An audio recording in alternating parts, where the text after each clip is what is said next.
fight over funding that could end critical services for migrants right here in Arizona that really help an entire community and also helps law enforcement.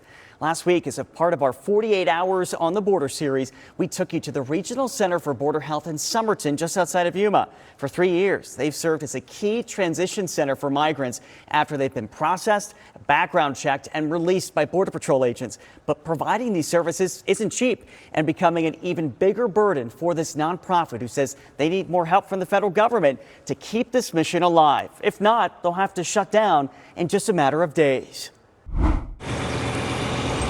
The flow of people is constant here at the Regional Center for Border Health. Wave after wave, a sea of migrants from more than 100 countries. Allá en Colombia la vida es muy difícil ahora, ¿no? Difícil, sí, la economía. Like Marisol Ocampo, who tells me she's leaving Colombia with her family because life there has gotten more difficult and more dangerous. Que estemos más tranquilos, una vida más tranquila, sin miedo a que nos vaya a pasar algo, a que atenten contra la vida de nosotros.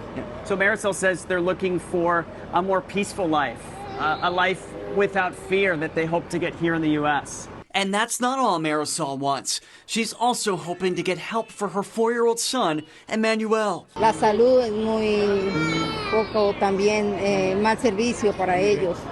So Marisol tells me that her son has Down syndrome and they're hoping here in the U.S.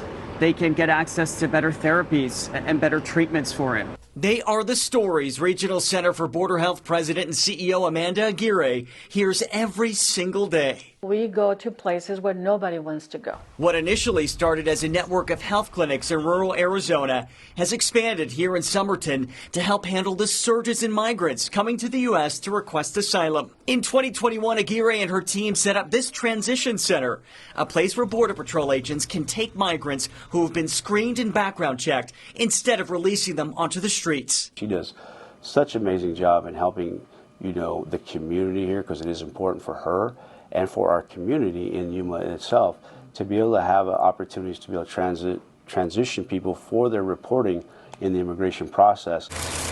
When they arrive, workers at the center give out food, water, and the migrants get COVID tests. The center is not a shelter, but workers help migrants book travel to stay with friends and family as their asylum requests play out. Even bus rides to Sky Harbor.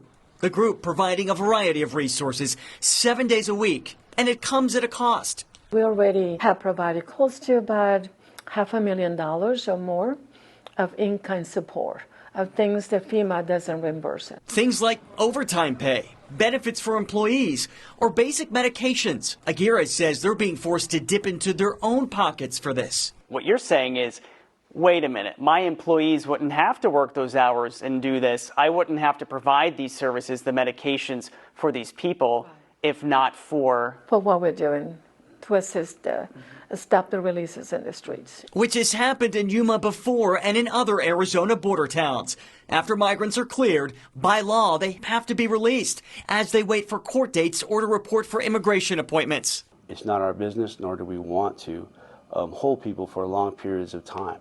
And so as a result of that, you will see through the immigration process, folks can go to NGOs or to other locations and in some cases be released. We were there as bus after bus arrived with migrants heading here to the transition center. For us, being able to help the families that are being released and assist the Border Patrol with not having to have just the families walk into the streets of the city of Yuma, it's important for us. If this operation shut down, well, in a year you might see 90,000 people coming through Yuma. Or more. In the 3 years the transition center has been here, Aguirre says her team has helped more than 215,000 migrants. Migrants like John and Lizzie, who just arrived from Colombia after a dangerous trip through the desert to reach the border. Por esos 2 días no comiste, no dormiste. So he tells me for that 2-day trip in the desert, he didn't have anything to eat. He didn't even get to sleep. How does that make you feel in your heart to know that you're having such an impact on people's lives? I can sleep at night knowing that I did my job as best as I could with the resources that we have to save people's life. And also a big impact with Border Patrol and entire communities there in Yuma County. So here's where things stand today. When I last spoke with Amanda Aguirre, she told me if they don't get the reimbursements they're asking for from FEMA, her team is going to have to close the transition center by April 1st. To be clear, the rest of the Regional Center for Border Health can still run, but they're going to have to shut down the transition center component. Now, I did reach out to FEMA and the Department of Homeland Security. In a statement, DHS told me, quote, "We continue to call on Congress to step up and pass the bipartisan border security agreement negotiated in the Senate and provide frontline personnel with the policies and resources they need to secure the border."